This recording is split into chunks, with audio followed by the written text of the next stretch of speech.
Alors bonjour, petite vidéo par rapport à l'entretien et l'utilisation d'un vélo de course frein disque ou gravel monté en SRAM vitesse électrique. Alors je commence par les vitesses électriques. Les vitesses électriques s'actionnent soit en appuyant sur le levier droite, soit en appuyant sur le levier gauche. Le levier droite va faire descendre vos vitesses cran par cran, une impulsion, une vitesse, et le levier gauche va faire monter vos vitesses d'une vitesse. Si vous laissez appuyer sur le levier, vos vitesses vont monter tant que vous laissez appuyer dessus. Pareil pour descendre. Et pour les plateaux, vous devez appuyer sur les deux leviers en même temps pour faire monter le plateau. J'appuie et ça monte. Et pour faire descendre, j'appuie sur les deux leviers et ça descend. Très simple, très facile à se rappeler. Pour contrôler l'usure de vos batteries, vous allez appuyer sur un des leviers et vous allez avoir une petite LED verte qui va s'allumer ici, verte ou rouge en fonction de l'état de votre batterie. Donc là, elle est verte pleine. Pour le dérailleur avant, la même chose, vous appuyez sur les deux leviers et ça vous indique l'état de charge de votre batterie. Vous pouvez aussi appuyer sur le petit bouton qui est ici à côté. Ça vous montre l'état de charge de votre batterie. Et puis pareil, sur le dérailleur arrière, vous pouvez aussi appuyer ici sur le bouton et ça vous montre l'état de charge. Sur le dérailleur avant et sur le dérailleur arrière, vous avez des batteries amovibles que vous pouvez sortir comme ça. Vous les chargez avec le chargeur qui a été livré avec votre vélo. L'autonomie d'une batterie, environ 1000 km. L'avantage du système SRAM, c'est que vous pouvez, en cas de panne, remplacer la batterie arrière par la batterie avant et vice-versa en fonction d'où vous vous trouvez sur le parcours. Si vous avez besoin de changer de plateau, vous pouvez prendre la batterie arrière pour la mettre devant. Et si vous avez besoin de changer de vitesse arrière, vous pouvez prendre la batterie de devant pour la mettre derrière. Donc, ça vous permet de rentrer à la maison et de finir votre tour. C'est tout simple. Vous avez aussi deux petites piles à l'intérieur des cocottes. Ça, ce n'est pas vous de les changer, ce sera plutôt quand vous voulez un de vos services. Pour contrôler l'usure de ces piles, vous appuyez sur le levier et vous voyez ici la petite LED qui va s'allumer verte, donc la pile est pleine. La déclinaison de charge, c'est d'abord vert plein, vert clignotant, rouge fixe. Donc dès que votre batterie commence à devenir rouge, mettez-la à charger. Voilà, c'est tout simple. Si vous n'avez plus de batterie sur le SRAM, ça ne fonctionne plus. Mais comme je vous ai expliqué, vous pouvez intervertir les deux batteries de façon à pouvoir continuer votre tour. Pour ce qui est des freins disques, les freins disques demandent très peu d'entretien. De temps en temps une purge, mais c'est assez rare. Et puis changer les plaquettes vraiment de temps à autre. Donc comment vous faire pour voir l'état d'usure de vos plaquettes? Vous pouvez enlever la roue. C'est très souvent avec une clé imbus de 6. De temps en temps, c'est un serrage rapide, ça dépend des marques. Vous sortez l'axe complet, vous retirez votre roue. Attention de ne pas appuyer quelque chose de lourd contre le disque, sinon ça va le voiler. Les disques sont relativement fragiles. Vous pouvez aller avec une lampe de poche pour voir l'état de vos plaquettes. Moi, je vais vous montrer une plaquette neuve. En l'occurrence, une Shimano, ce n'est pas une SRAM, mais le principe est le même. Là, vous voyez la résine, c'est la partie qui freine.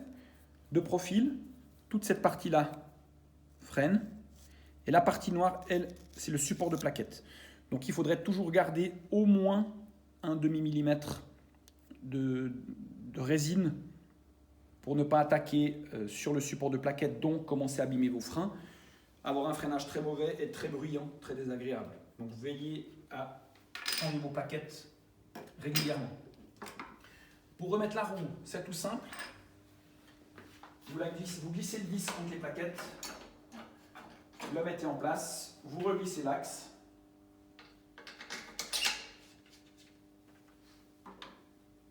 Vous le serrez.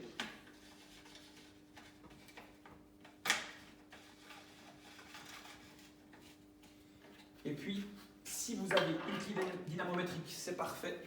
Vous contrôlez le serrage sur l'axe. C'est toujours marqué, ou même sur la fourche ici, la pression recommandée. Donc chez BMC, c'est 10 newtons. Vous réglez votre clé dynamométrique sur 10 newtons. Et puis vous serrez Pas besoin d'aller trop fort, c'est un axe en alu, donc relativement fragile. Si vous n'avez pas de clé dynamométrique, vous pouvez y aller avec une clé, avec un levier pas trop grand, juste la bloquer, pas besoin d'aller trop fort. Vous pouvez aussi contrôler de temps en temps le serrage des axes, c'est des choses qui peuvent potentiellement se desserrer un petit peu avec les vibrations. Donc de temps en temps, vous pouvez faire un petit coup de contrôle.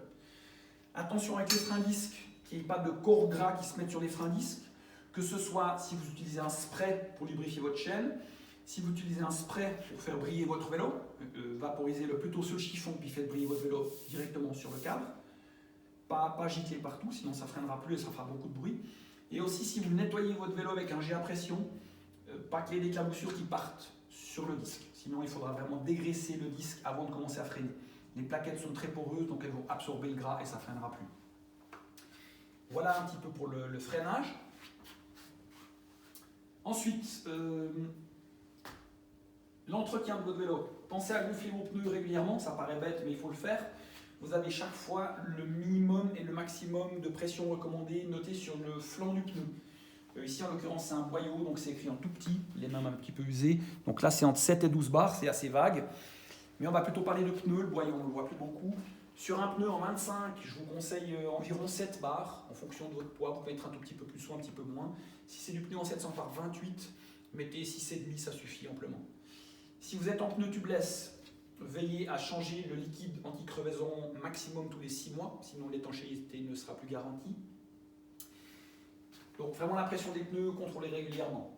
Ensuite, ce que vous pouvez faire aussi, c'est contrôler de temps en temps l'usure de votre chaîne à l'aide du testeur de chaîne qui va vous indiquer l'usure de la chaîne. En l'occurrence, avec la chaîne SRAM, il faut un autre testeur que celui-ci, mais c'est juste pour vous montrer. Là, on est à 25% d'usure. Une chaîne, on estime environ 3000 km avant que votre chaîne soit usée. C'est très approximatif, ça va dépendre du poids de la personne, de l'entretien que vous mettez à votre matériel, de la force qu'on met sur le pédalier. Donc tout ça fait que votre chaîne va s'user plus ou moins vite, donc 3000 km c'est vraiment approximatif. Pour entretenir votre vélo et votre chaîne, il y a plusieurs moyens. On nous pose souvent la question, le jet à pression. Alors attention avec le jet à pression. Toutes les parties où il y a des roulements, pas aller trop près, vraiment 60-70 cm ça suffit. Attention les roulements de direction, ici. Attention les roulements de roue, les roulements de pédalier ici derrière et les roulements de roue arrière. Donc on peut aller loin, vraiment attention les roulements, sinon ils vont s'abîmer prématurément. Le mieux c'est un coup de jet, vous humidifiez bien le vélo, un produit dégraissant, un produit nettoyant pour le cadre, vous vaporisez le cadre, un produit dégraissant sur la chaîne, un coup d'éponge sur le cadre, un coup de brosse sur la chaîne, comme ça en arrière, un petit peu sur les plateaux, un peu partout. Ensuite, vous rincez le vélo, et puis ensuite, vous séchez le vélo, mais spécifiquement la chaîne. Pour le lubrifiant, certains préfèrent les burettes, certains préfèrent le spray. La burette, vous tournez votre chaîne en arrière, vous mettez du liquide à l'intérieur, il n'y a pas besoin d'en mettre trop. Ensuite, vous faites passer la chaîne sur tous les pignons, sur tous les plateaux. Et puis une fois que vous avez fait ça, moi j'enlève un petit peu le surplus, juste avec un petit coup de pince comme ça, et votre chaîne est lubrifiée. Ni trop peu. Ça va vous assurer un bon fonctionnement. Et ça va faire aussi que la chaîne ne sera pas trop collante et il n'y a pas trop de poussière qui va se mettre directement dessus. Par rapport à la position, normalement vous aurez déjà pris les mesures avant de venir chercher votre vélo. Si vous avez des petites retouches à faire, n'hésitez pas à venir nous trouver. On peut agir ici sur la hauteur de la potence. On a effectivement exprès pas coupé le pivot de fourche pour qu'on puisse la remonter un petit peu. Pour la hauteur de selle, si vous avez un système de ce genre-là, respectez toujours les newtons qui sont recommandés par le constructeur dessous. Néanmoins, il y a un petit protocole pour le réglage. Pour dévisser, c'est pas compliqué. Vous dévissez la vis, vous pouvez régler votre hauteur de selle. Par contre, pour bien bloquer la tige, il faut serrer au newton demandé. Ensuite, vous vous asseyez 1-2 fois sur la selle assez fort pour que ça se tasse, le système se mette en place. Je vous conseille de recontrôler le serrage 2 à 3 fois. Vous répétez cette opération 2 à 3 fois pour être sûr que votre selle soit vraiment bien bloquée. Voilà, je crois que je vous ai tout dit. S'il y a des questions, n'hésitez pas à nous contacter.